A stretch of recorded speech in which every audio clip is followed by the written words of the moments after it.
iPads and other devices are called tablets because they belong on tables. They are tested 20 centimeters away from that big guy that I showed you before. 20 centimeters away. They are not approved to be held in the laps of little children, although millions of kids are having them now in schools because the people involved in educational technology and those involved in public health research are not talking to one another. Because if they were, they would understand that you're giving children a two-way microwave radiating device, and if you must give them such a device for learning purposes, put it on airplane mode so that it's not sending and receiving signals as it does otherwise. Now, this is some new modeling, again, that we've developed with colleagues in Brazil, and we can share with you how we've done it. We first start out with the MRI and create the model with 1 millimeter voxels, and this is quite a bit of work goes into creating this, and here is what it looks like after a period of 6 minutes. And that's really not as bad as it might look because you see the red area only gets partway through the eye of the adult, right? The one that we're really concerned about is this one with the young child. And this is a 3-year-old brain that we modeled. And you see that by the end of that 6-minute call, the peak radiation, yellow and red, is getting all the way into almost both eyes.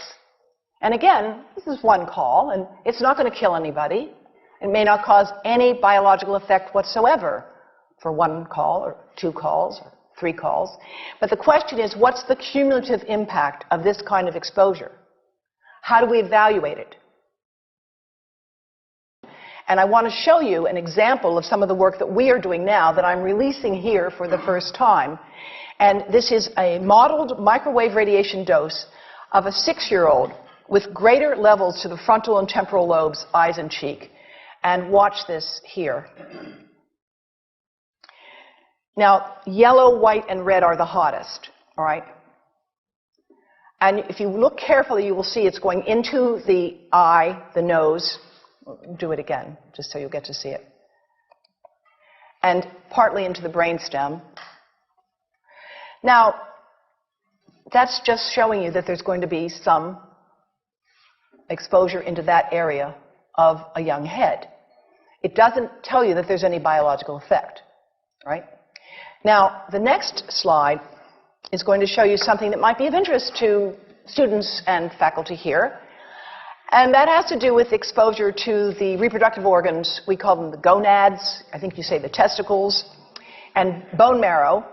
And look here at the radiation as it gets into the groin area. And that's just from having a mobile phone modeled into the pocket.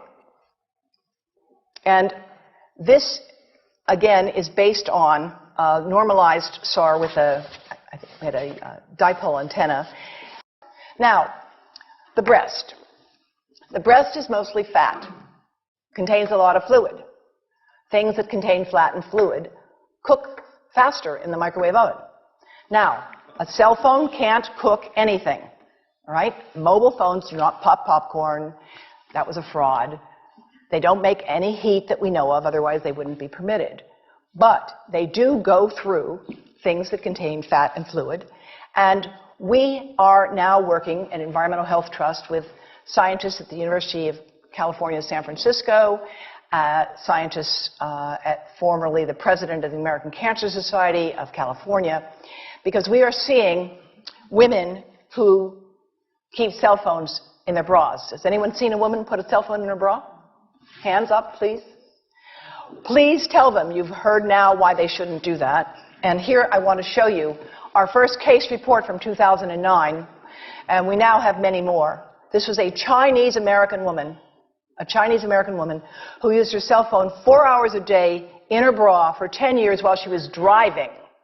Now, and you drive with a phone on your body. The phone is smart. It's going to go from one tower to another, and it's going to say, here I am, where are you, here I am. And it's going to be going to max power each time it moves from one cell tower to another. And there it was right next to her chest. And the tumors that developed right under the antenna of the phone. unusual tumors. But in the meantime, people have a right to know how you can minimize exposure. And again, I think this information is available on our website, will be available on yours.